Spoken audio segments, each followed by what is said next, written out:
Kaixo, Google Classroomen gela batean sartzeko, klikatzen dugu hemen, sartu eta kodea sartzen dugu. Gerta daiteke hau, ezin dugula sartzen.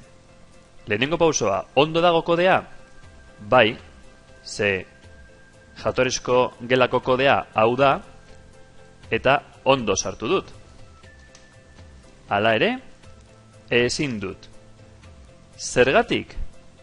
Nire domeinoko konfigurazioa mugatuta dago, beste eskolako Classroomeko geletan ez sartzeko. Nola konpontzen da hau? Esango dizuet. Esaiozue administratzaileari sartzeko panel de kontrolean. Hau egin behar du administratzaileak. Administratzailea sartzen da panel de kontrolean. Aplikaciones, Google Suite, eta aldatu nahi duguna Classroom buruzko gauza bat da. Klikatu Classroom.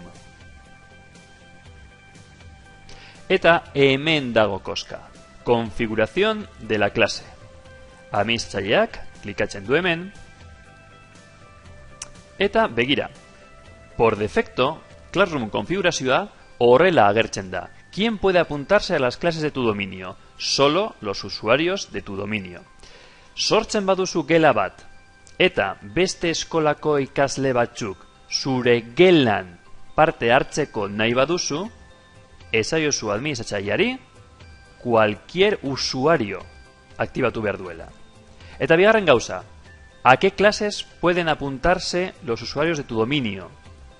Zu ikasle bezala beste eskolako irakasleak sortu duen gela batean parte hartu nahi baduzu? Orduan, aktibatu cualquier clase de Google Suite. Klikatu guardar.